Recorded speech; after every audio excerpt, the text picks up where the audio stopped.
Hello, and welcome to my YouTube channel, Reading Little Blue Books out loud while stoned. Today, we start Little Blue Book number 102, and it is titled Two Tales from Shakespeare. And this one has an unusual cover. It's got artwork on the cover. Now, I don't know what deal they had with Sir Conan Doyle. Well, it's just Conan Doyle here. He wasn't knighted yet. And it gives a nice little picture of him there in the inside page. See, there we go. Nice picture of Conan Doyle.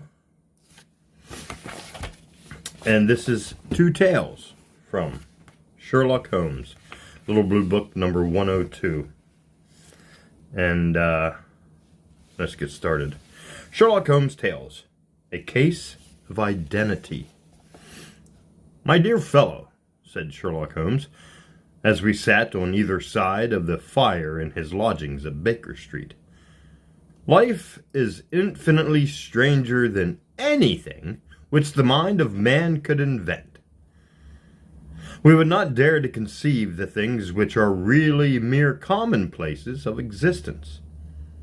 If we could fly out of that window, hand in hand, hover over this great city, gently remove the roofs, and peep in at the queer things which are going on, the strange coincidences, the planning, the cross purposes, the wonderful chains of events, working through generations and leading to the most austere results, it would make all fiction, with its conventionalities and foreseen conclusions, most stale and unprofitable.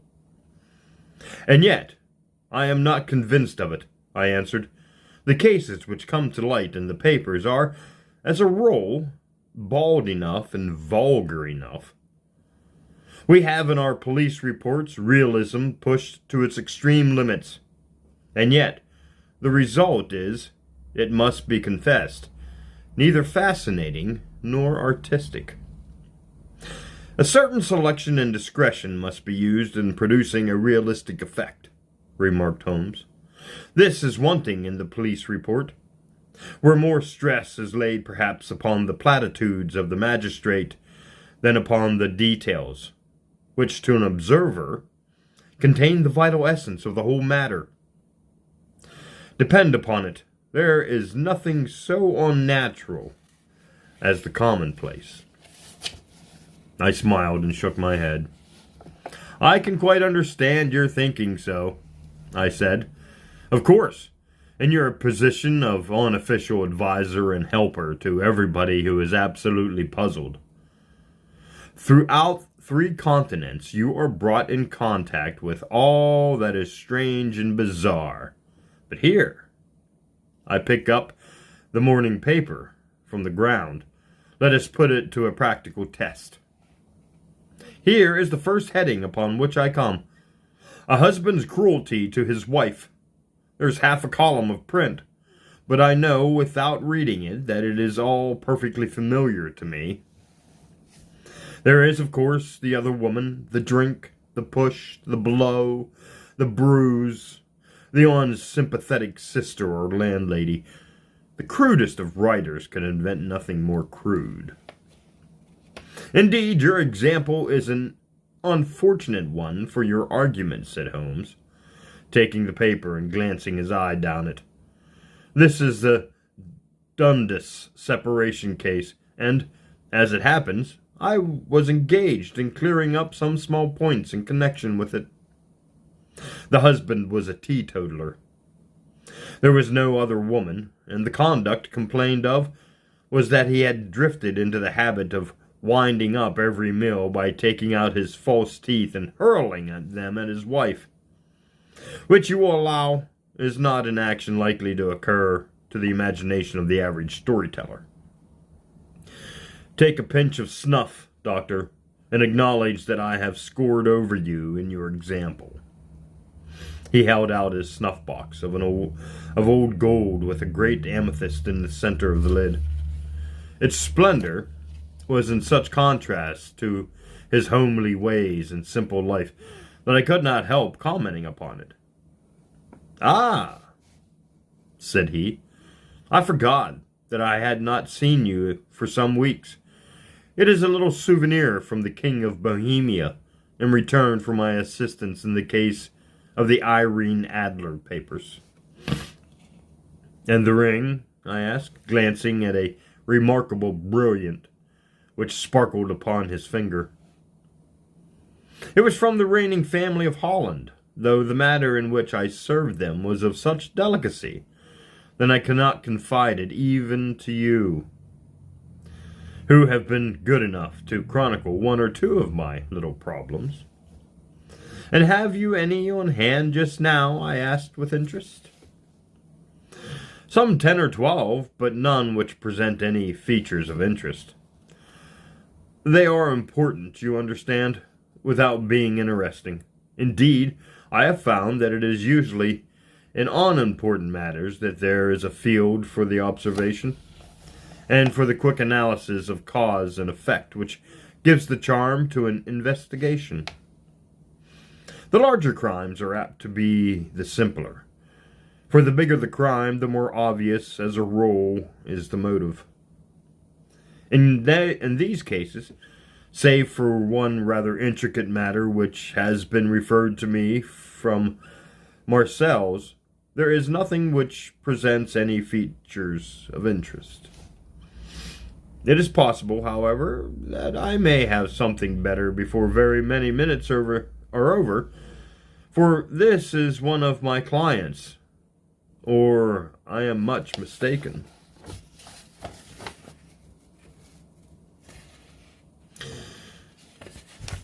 Turning pages is difficult with these things. Let's see. Getting the exact page turned. "Or I am much mistaken." He had risen from his chair and was standing between the parted blinds, gazing down into the dull, untinted London street.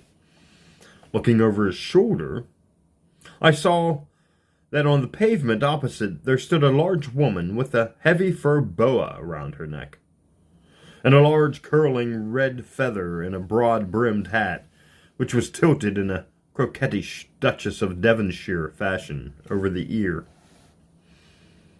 From under this great panoply she peeped up in a nervous, hesitating fashion at our windows, while her body oscillated between backward and forward, and her fingers fidgeted with her gloved buttons. Suddenly, with a plunge, as of the swimmer who leaves the bank, she hurried across the road, and we heard the sharp clang of the bell. "I have seen those symptoms before," said Holmes, throwing his cigarette into the fire. "Oscillation upon the pavement always means an affaire de couvert. She would like advice, but it is not sure that the matter is not too delicate for communication. And yet, even here we may discriminate. When a woman has been seriously wronged by a man, she no longer oscillates, and the usual symptom is a broken bell wire. Here we may take it that there is a love matter, but that the maiden is not so much angry as perplexed or grieved. But here she comes in person to resolve our doubts." As he spoke, there was a tap at the door, and the boy in buttons entered to announce Miss Mary Sutherland, while the lady herself loomed behind his small black figure like a full-sailed merchantman behind a tiny pilot boat.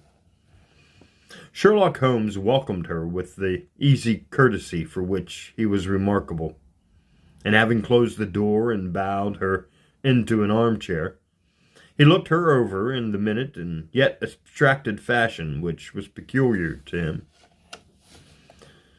"Do you not find," he said, "that with your short sight it is a little trying to do so much typewriting?" "I did at first," she answered, "but now I know where the letters are without looking." Then, suddenly realizing the full purport of his words, she gave a violent start, and looked up with fear and astonishment upon her broad, good-humored face. You've heard about me, Mr. Holmes, she cried. Else how could you know all that? Never mind, said Holmes, laughing.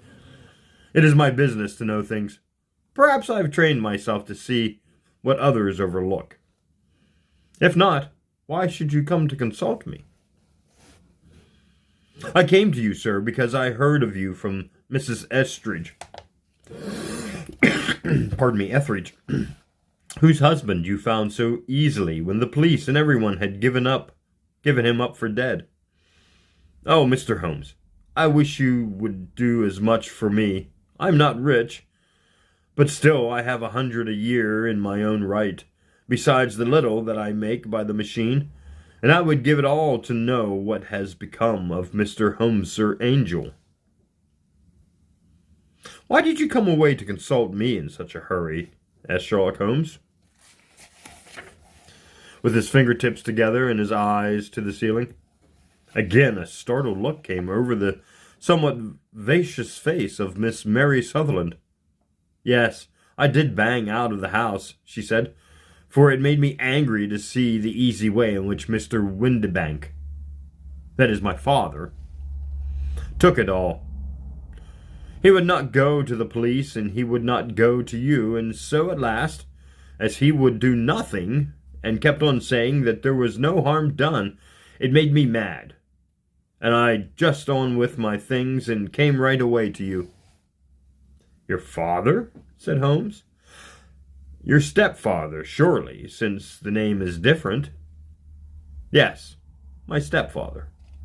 I call him father, though it sounds funny, too, for he is only 5 years and 2 months older than myself. And your mother is alive? Oh, yes, mother is alive as well. I wasn't best pleased, Mr. Holmes, when she married again so soon after father's death, and a man who was nearly 15 years younger than herself. Father was a plumber in the Tottenham Court Road, and he left a tidy business behind him, which mother carried on with Mr. Hardy, the foreman. But when Mr. Windibank came, he made her sell the business, for he was very superior, being a traveler in wines.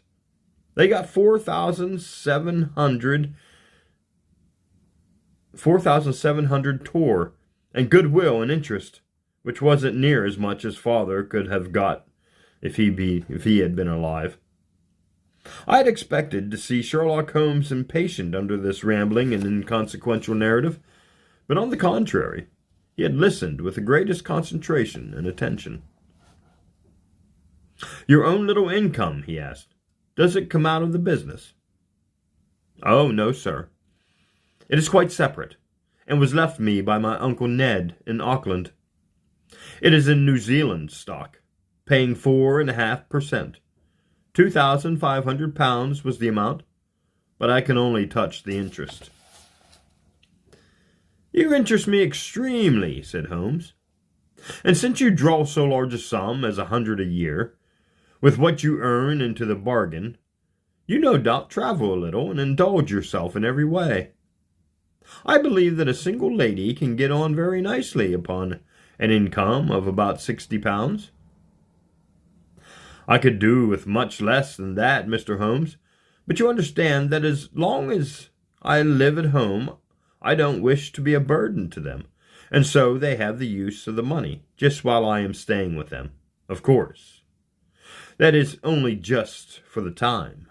Mr. Windibank draws my interest every quarter and pays it over to mother, and I find that I can do pretty well with what I earn in typewriting. It brings me 2 pence a sheet, and I can often do from 15 to 20 sheets a day. You have made your position very clear to me, said Holmes. This is my friend, Dr. Watson, before whom you can speak as freely as before myself. Kindly tell us now all about your connection with Mr. Hosmer Angel.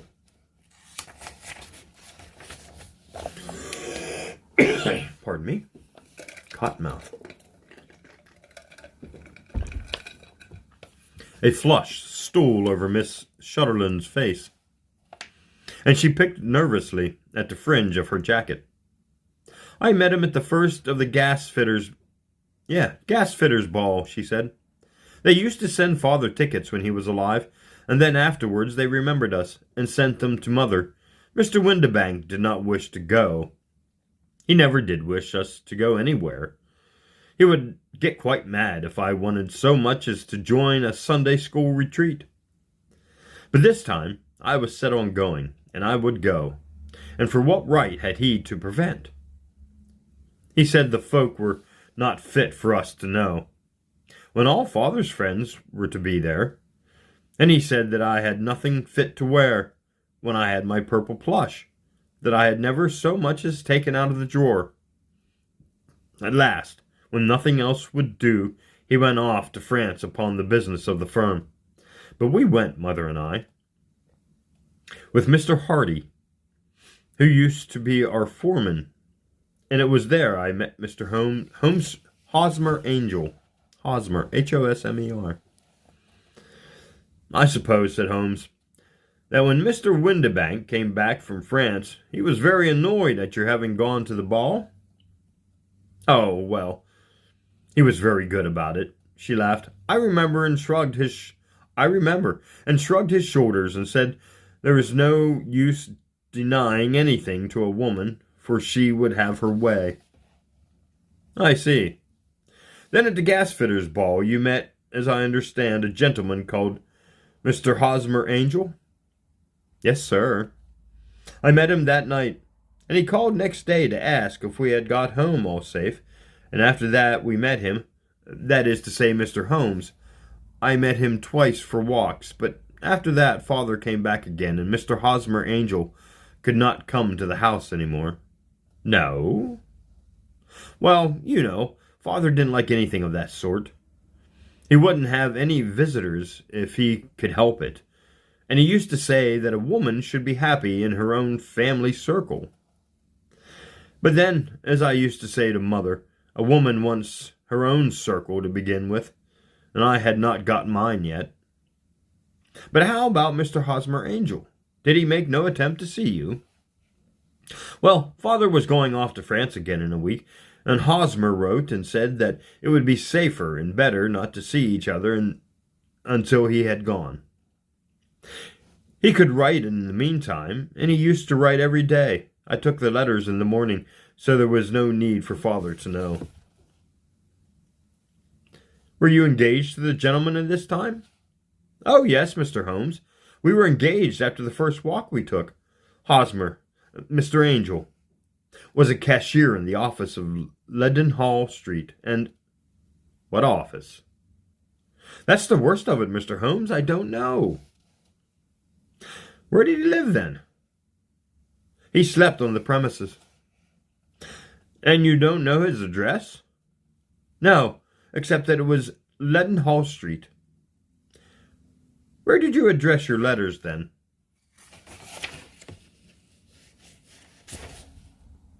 To the Leadenhall Street post office, to be left till called for. He said that if they were sent to the office, he would be chaffed by all the other clerks about having letters from a lady, so I offered to typewrite them, like he did his, but he wouldn't have that, for he said that when I wrote them, they seemed to come from me, but when they were typewritten, he always felt that the machines had come between us. That will just show you how fond he was of me, Mr. Holmes, and the little things that he would think of. It was most suggestive, said Holmes. It has long been an axiom of mine that the little things are infinitely the most important. Can you remember any other little things about Mr. Hosmer Angel? He was a very shy man, Mr. Holmes. He would rather walk with me in the evening than in the daylight, for he said that he hated to be conspicuous. Very retiring and gentlemanly he was. Even his voice was gentle. He'd had the quinsy and the swollen glands when he was young, he told me, and it had left him with a weak throat and a hesitating, whispering fashion of speech. He was always well dressed, very neat and plain, but his eyes were weak, just as mine are, and he wore tinted glasses against the glare. Better known as sunglasses today. Well, and what happened when Mr. Windibank, your stepfather, returned to France? Mr. Hosmer Angel came to the house again and proposed that we should marry before father came back. He was in dreadful earnest and made me swear, with my hands on the testament, that whatever happened, I would always be true to him.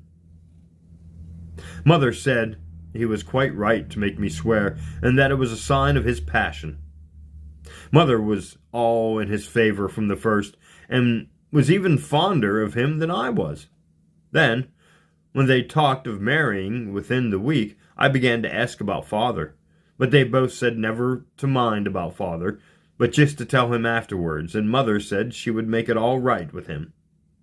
I didn't quite like that, Mr. Holmes. It seemed funny that I should ask his leave, as he was only a few years older than me, but I didn't want to do anything on the sly, so I wrote father at Bordeaux, where the company has its French offices. But the letter came back to me on the very morning of the wedding. It missed him, then. Yes, sir, for he had started to England just before it arrived. Ha! That was unfortunate. Your wedding was arranged, then, for the Friday. Was it to be in church? Yes, sir, but very quietly. It was to be at St. Saviour's, near King's Cross, and we were to have breakfast afterwards at the St. Pancras Hotel. Hosmer came for us in a hansom, but as there were two of us, he put us both in it and stepped himself into the four-wheeler, which happened to be the only other cab in the street. We got to the church first, and when the four-wheeler drove up, we waited for him to step out, but he never did. And when the cabinman got down from the box and looked, there was no one there. The cabinman said that he could not imagine what had become of him, for he had seen him get in with his own eyes. That was last Friday, Mr. Holmes, and I have never seen or heard anything since then to throw any light upon what became of him. It seems to me that you have been very shamefully treated, said Holmes. Oh, no, sir. He was too good and kind to leave me so. Why, all the morning he was saying to me that whatever happened, I was to be true, and that even if something quite unforeseen occurred to separate us, I was always to remember that I was pledged to him, and that he would claim his pledge sooner or later. It seems strange talk for a wedding morning, but what has happened since gives a meaning to it. Most certainly it does. Your own opinion is, then, that some unforeseen catastrophe has occurred to him. Yes, sir. I believe that he foresaw some danger, or else he would not have talked so. And then I think that what he foresaw happened. But you have no notion as to what it could have been. None. One more question. How did your mother take the matter? She was very angry, and said that I was never to speak of the matter again. And your father? Did you tell him? Yes, and he seemed to think with me that something had happened, and that I should hear of Hosmer again. As he said, what interest could anyone have in bringing me to the door of the church and then leaving me? Now, if he had borrowed my money, or if he had married me and got my money settled on him, there might be some reason. But Hosmer was very independent about money, and never would look at a shilling of mine. And yet what could have happened? And why could he not write? Oh, it drives me half mad to think of, and I can't sleep a wink at night. She pulled her little handkerchief out of her muff, and began to sob heavily into it. I shall glance into the case for you, said Holmes, rising, and I have no doubt that we shall reach some definite result. Let the weight of the matter rest upon me now, and do not let your mind dwell upon it further. Above all, try to let Mr. Hosmer Angel vanish from your memory as he has done from your life. Then you don't think I'll see him again? I fear not. Then what has happened to him? You will leave that question in my hands. I should have an accurate description of him and any letters of his which you can spare. I advertised for him in the last Saturday's Chronicle, she said. Here is the slip, and here are 4 letters from him. Thank you. And your address? Number 31, Lion Place, Camberwell. Mr. Angel's address you never had, I understand. Where is your father's place of business? He travels for Westhouse and Marbank, the great claret importers of French Street.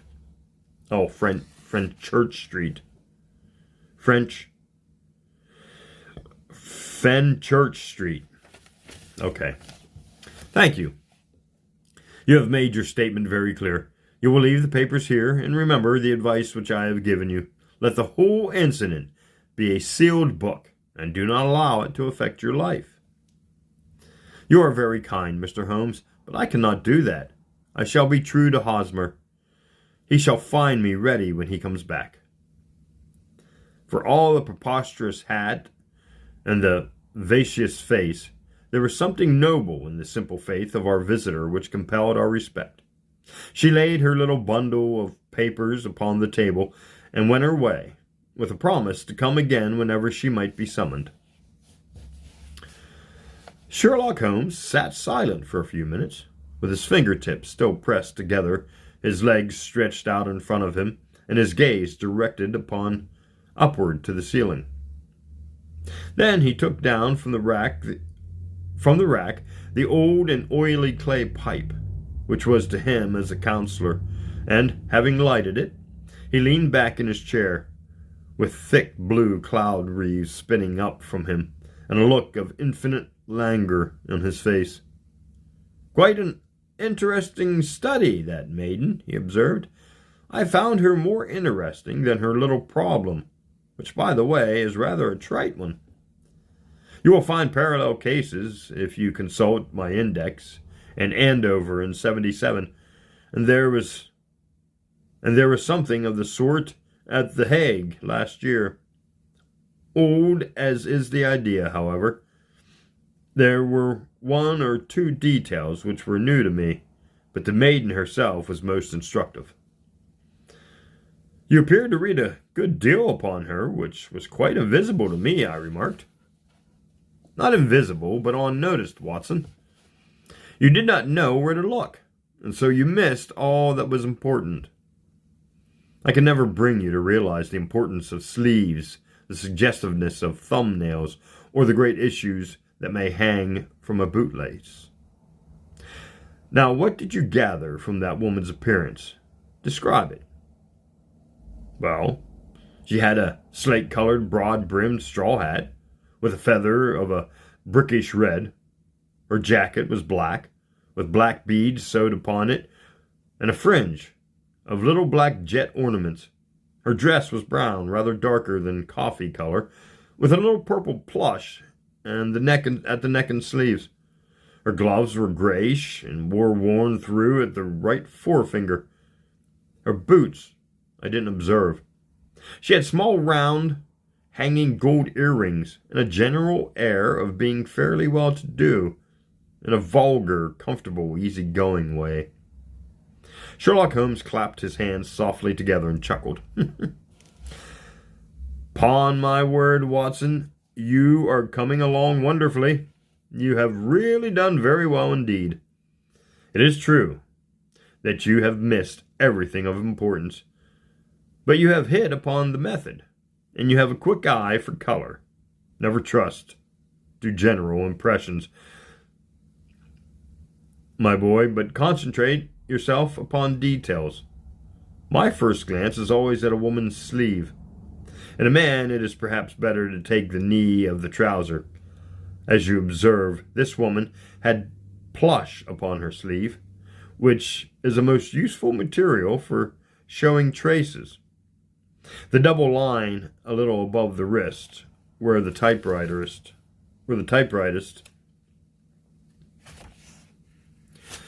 presses against the table, was beautifully defined. The sewing machine of the hand type leaves a similar mark, but only on the left arm, and on the side of it furthest from the thumb, instead of being right across the broadest part as this was. I then glanced at her face, and observing the dint of a pince-nez at either side of her nose, I ventured a remark upon short sight and typewriting which seemed to surprise her. It surprised me. But surely it was very obvious. I was then much surprised and interested on glancing down to observe that though the boots which she was wearing were not unlike each other, they were really odd ones. The one having a slightly decorated toe cap, and the other a plain one. One was buttoned only in the 2 lower buttons out of 5, the other at the first, third, and fifth. Now, when you see that, a young lady, otherwise neatly dressed, has come away from home with odd boots half buttoned, it is no great deduction to say that she came away in a hurry. And what else? I asked keenly, interested, as I always was, by my friend's incisive reasoning. I noted in passing that she had written a note before leaving home, but after being fully dressed.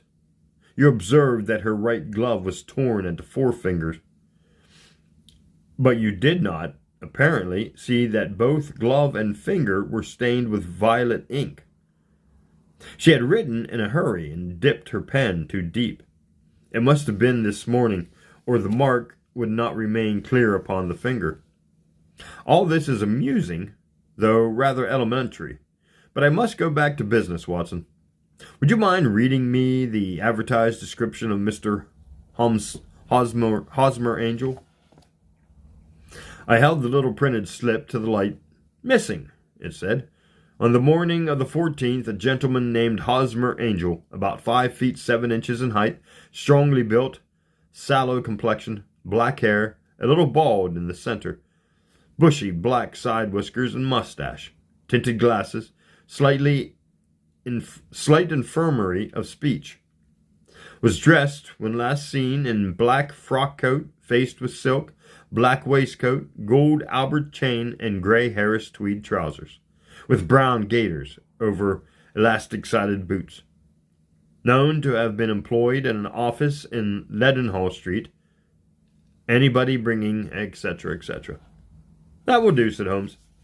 As to the letters, he continued, glancing over them, they are very commonplace. Absolutely no clue in them to Mr. Angel, save that he quotes Balzac once.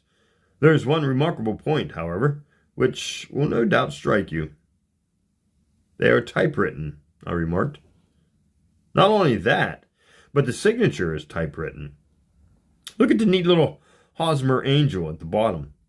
There is a date, you see, but no subscription, except Leadenhall Street, which is rather vague.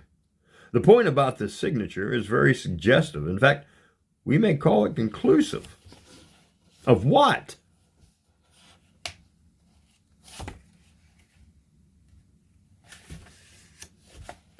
My dear fellow, is it possible you do not see how strongly it bears upon the case? I cannot say that I do, unless it were that he wished to be able to deny his signature if an action for breach of promise was instituted. No, that was not the point. However, I shall write 2 letters which should settle the matter. One is to a firm in the city, the other is to the young lady's stepfather, Mr. Windibank, asking him whether he could meet us here at 6 o'clock tomorrow evening. It is just as well that we should do business with the male relatives. And now, Doctor, we can do nothing until the answers to those letters come. So we may put our little problem upon the shelf for the interim.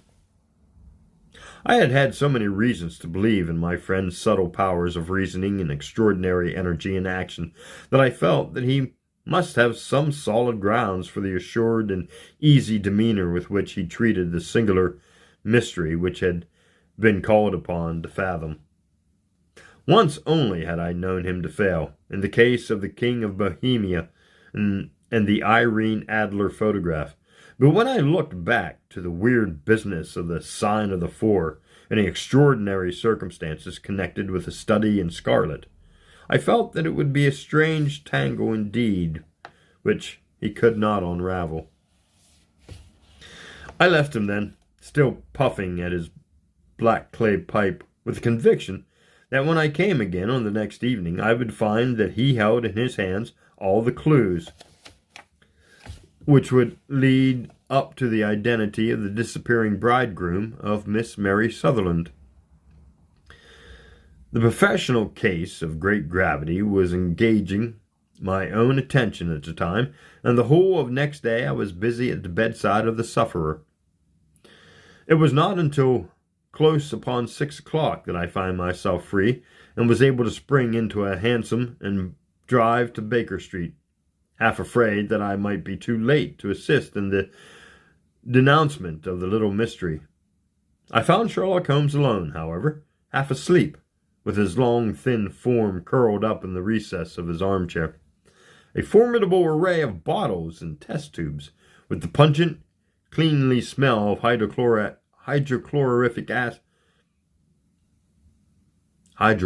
acid, told me that he had spent his day in the chemical work which was so dear to him. Have you solved it?" I asked as I entered. "Yes. It was the Bluesulfate of Barta." No, the mystery," I cried. "Oh, that. I thought of the salt that I have been working upon. There was never any mystery in the matter, though. As I said yesterday, some of the details are of interest. The only drawback is that there is no law, I fear, that can touch the scoundrel." "Who was he, then? And what was his object in deserting Miss Sutherland?" The question was hardly out of my mouth, and Holmes had not yet opened his lips to reply when we heard a heavy footfall in the passage and a tap at the door. "This is the girl's stepfather, Mr. James Windibank," said Holmes. "He has written to me to say that he would be here at 6. Come in." The man who entered was a sturdy, middle-sized fellow, some 30 years of age, clean-shaven and sallow-skinned, with a bland, insinuating manner, and a pair of wonderfully sharp and penetrating gray eyes. He shot a questioning glance at each of us, placed his shiny top hat upon the sideboard, and with a slight bow sidled down into the nearest chair. "Good evening, Mr. James Windibank," said Holmes. "I think this typewritten letter is from you, in which you made an appointment with me here 6 o'clock. "Yes, sir. I'm afraid that I am a little late, but I am not quite my own master, you know. I am sorry that Miss Sutherland has troubled you about this little matter, for I think it is far better not to wash linen of the sort in public. It was quite against my wishes that she came, but she is a very excitable, impulsive girl, as you may have noticed, and she is not easily controlled when she has made up her mind on a point. Of course, I did not mind you so much as you are not connected with the official police, but it is not pleasant to have a family misfortune like this noised abroad. Besides, it is a useless expense, for how could you possibly find this Hosmer Angel?" "On the contrary," said Holmes quietly, "I have every reason to believe that I will succeed in discovering Mr. Hosmer Angel." Mr. Windibank gave a violent start and dropped his gloves. "I am delighted to hear it," he said. "It is a curious thing," remarked Holmes, "that a typewriter has really quite as much individuality as a man's handwriting. Unless they are quite new, no two of them write exactly alike. Some letters get more worn than others, and some wear only on the side. Now you remark in this note of yours, Mr. Windibank, that in every case there is some little slurring over the E and a slight defect in the tail of the R. There are 14 other characteristics, but those are the more obvious. We do all of our correspondence with this machine in the office, and no doubt it is a little worn." Our visitor answered, glancing keenly at Holmes with his bright little eyes. "And now I will show you what is really a very interesting study, Mr. Windibank," Holmes continued. "I think of writing another little monograph some of these days on the typewriter and its relation to crime. It is a subject to which I have devoted some little attention. I have here 4 letters which purport to come from the missing man. They are all typewritten. In each case, Not only are the E's slurred and the R's tailless, but you will observe, if you care to use my magnifying lens, that the 14 other characteristics to which I have alluded are there as well. Mr. Windibank sprung out of his chair and picked up his hat. "I cannot waste time over this sort of fantastic talk, Mr. Holmes," he said. "If you can catch the man, catch him, and let me know when you have done it." "Certainly," said Holmes, stepping over and turning the key in the door. "I let you know, then, that I have caught him." "What? Where?"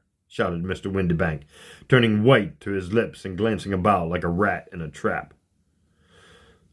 "Oh, it won't do. Really, it won't," said Holmes savely. "There is no possible getting out of it, Mr. Windibank. It is quite too transparent, and it was a very bad compliment when you said that it was impossible for me to solve so simple a question." "That's right. Sit down and let us talk it over." Our visitor collapsed into a chair with a ghastly face and a glitter of moisture on his brow. It's not actionable," he stammered. "I am very much afraid that it is not.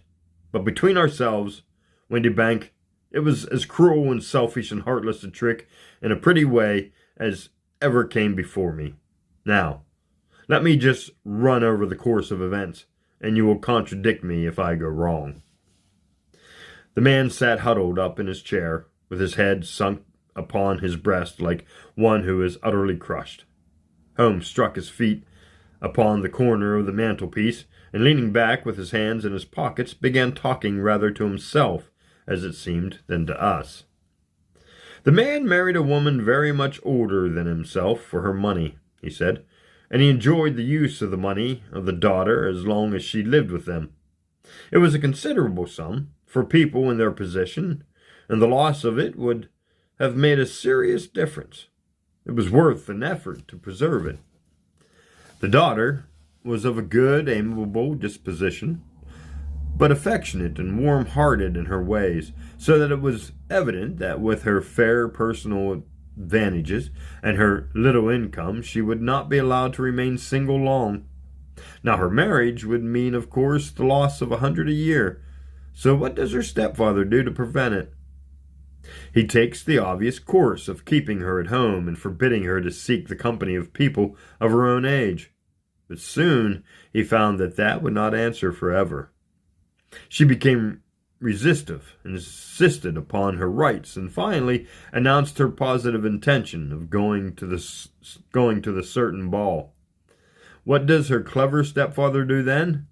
He conceives an idea more credible to his head than to his heart. With the convenience and assistance of his wife, he disguised himself, covered those keen eyes with tinted glasses, masked the face with a mustache and a pair of bushy whiskers, sunk the clear voice into an insinuating whisper, and doubly secure on account of the girl's short sight, he appears as Mr. Hosmer Angel, and keeps off other lovers by making love himself. "It was only a joke at first," groaned our visitor. "We never thought that she would have been so carried away." "Very likely not. However that may be, the young lady was quite decidedly carried away. And having quite made up her mind that her stepfather was in France, the suspicion of treachery never for an instant entered her mind. She was flattered by the gentleman's attentions, and the effect was increased by the loudly expressed admiration, is that the right page? Yes, of her mother. Then Mr. Angel began to call, for it was obvious that the matter should be pushed as far as it would go, if a real effect was to be produced. There were meetings and an engagement, which would finally secure the girl's affections from turning towards anyone else. But the deception would not be kept up forever. These pretended journeys to France were rather cumbersome. The thing to do was clearly to bring the business to an end in such a dramatic manner that it would leave a permanent impression upon the young lady's mind and prevent her from looking upon any other suitor for some time to come.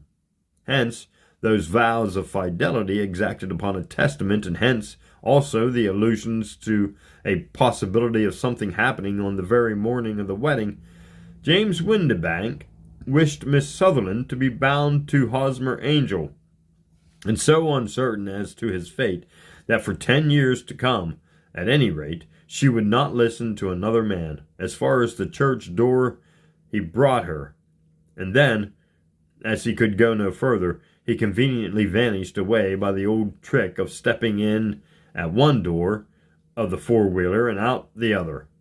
I think that was the chain of events, Mr. Windibank." Our visitor had recovered something of his assurance while Holmes had been talking. He rose from his chair, now with a cold sneer upon his face. "It may be so, or it may not, Mr. Holmes," said he, But if you are so